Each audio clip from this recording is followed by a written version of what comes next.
You didn't decide to need less. You were trained to. There's a difference. You're sitting on the edge of your bed at midnight with your phone in your hand. You've typed the message 3 times.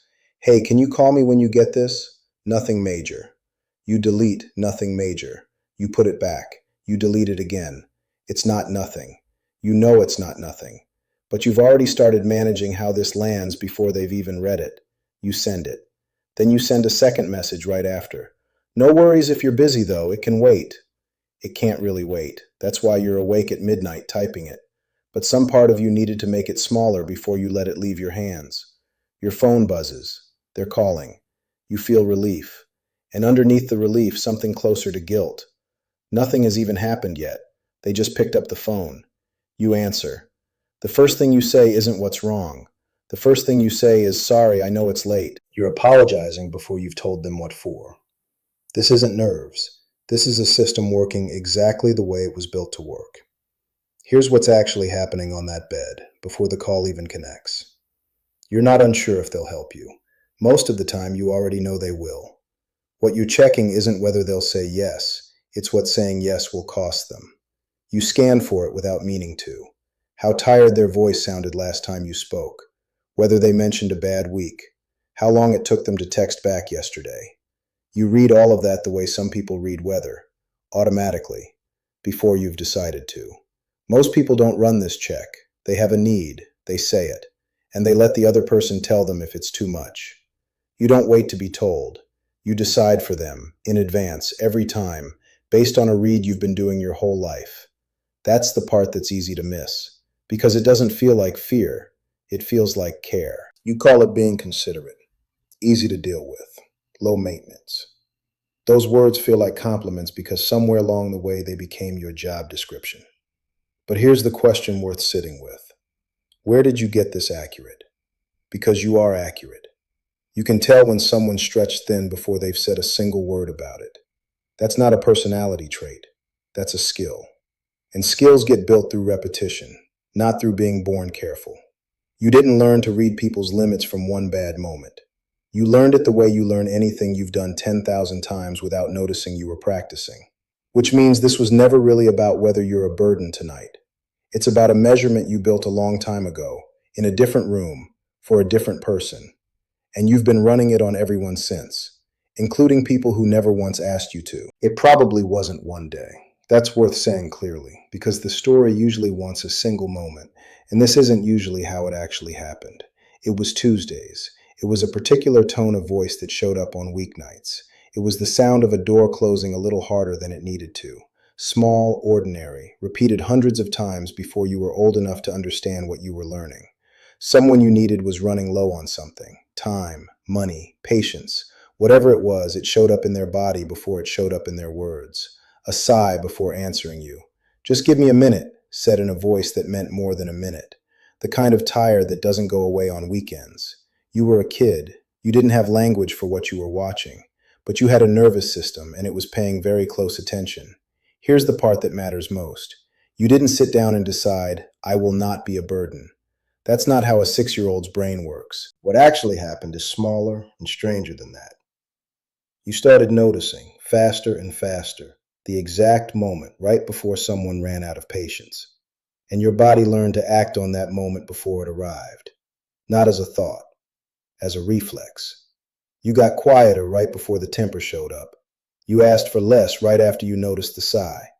You said, it's fine, before anyone had the chance to find out whether it actually was. And it worked. Things got a little smoother when you did that. People had a little more left over. That's the part nobody warns you about. It worked well enough that it became the way you operated, not just in that house, but everywhere. Somewhere in there, something else got attached to it without anyone saying it out loud. You started to notice that being easy got you something. Being no trouble got you warmth, attention, the good version of someone's mood. Being a lot got you the opposite. So the lesson wasn't just watch for the tired. The lesson became, the love I get is the love that's left over after I make sure I haven't cost anything. Not spoken, just understood. The way kids understand most of the rules that end up running their lives. You didn't learn that you were a burden. You learned what was left over when you weren't one. And you've been chasing that leftover ever since. That reflex didn't stay in that house, it came with you, and it runs quietly in places that have nothing to do with where it started. In your friendships, you're the one who checks in but is rarely checked on because you've made yourself very hard to worry about. How are you? Gets answered with good, busy, almost before the question lands. Not a lie exactly, more like a door closing on instinct, the same door that used to close when someone sighed. In relationships, you've gotten good at noticing when your partner is stretched thin and going quiet exactly then. You'd call it giving them space. Sometimes that's true, and sometimes it's the old reflex firing on a person who never once asked you to disappear when things got hard. You're just running a read that was built for someone else, on someone who didn't sign up for it. At work, you're the one who takes the extra task without being asked, because turning it down means risking the discovery that you're not actually low maintenance, that you take up room like everyone else. You'd rather carry the weight than risk being seen carrying less. Here's where this gets worth naming honestly, because it's the part most people miss. This isn't only about other people not knowing what you need. You're starting to lose track of it yourself. You've gotten so practiced at shrinking a need down to something easy to ask for that you've stopped checking what the need actually was before you shrunk it. Not because you don't have needs, because the part of you that used to notice them got reassigned a long time ago to noticing everyone else's instead. There's also a quieter version of this same pattern that doesn't trace back to one tired person in one house. For some people, this isn't about what they witnessed. It's closer to a bet they made early and never stopped making. That if they ask for too much and get told no, that will hurt more than just not asking ever did. So they don't test it. They manage the risk by removing the request before anyone gets the chance to refuse it. Same outward behavior, different engine underneath. Both end in the same midnight, the same deleted message, the same no worries if you're busy. The people who love you would tell you, if you let them finish the sentence, that they want to know when something's wrong, that you're not too much, that they'd rather hear it than watch you quietly handle it alone. You believe that they mean it. You still handle it alone. You're not asking less because you think you don't deserve more. You're asking less because somewhere, once, less was what kept things from getting worse, and nobody ever came back to tell you the room had changed. Here's the honest part, the part that doesn't make for a satisfying ending. Understanding where this came from will not change what you do tonight. You'll probably still delete nothing major and put it back. You'll probably still say no worries if you're busy when it isn't fine if they're busy. A reflex built over years through thousands of small repetitions doesn't unlearn itself because you finally saw where it came from. Insight is not the same as change. It's just where change becomes possible instead of invisible. What actually shifts something is smaller and slower than a realization. It's one specific kind of repetition replacing another. The pattern was built by hundreds of small moments where needing something cost you. It starts to loosen, slowly, through small moments where it doesn't. That means the work isn't a single brave conversation where you announce you figured yourself out.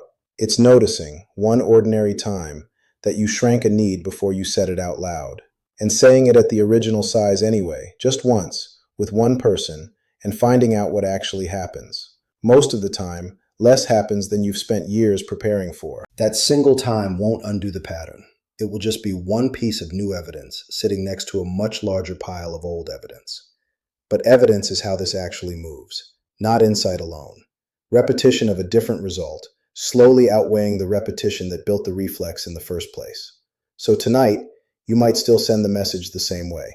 3 drafts. Nothing major. Deleted, then put back. But somewhere in there, notice that you're doing it. Not to stop it, just to see it. Because the version of you that built this reflex did it to survive a room that genuinely couldn't hold anymore. You're allowed to check, gently, whether you're still in that room. Most of the time by now, you're not. You spent years making sure you never cost anyone anything. Nobody ever sent you that bill. You've just never stopped paying it.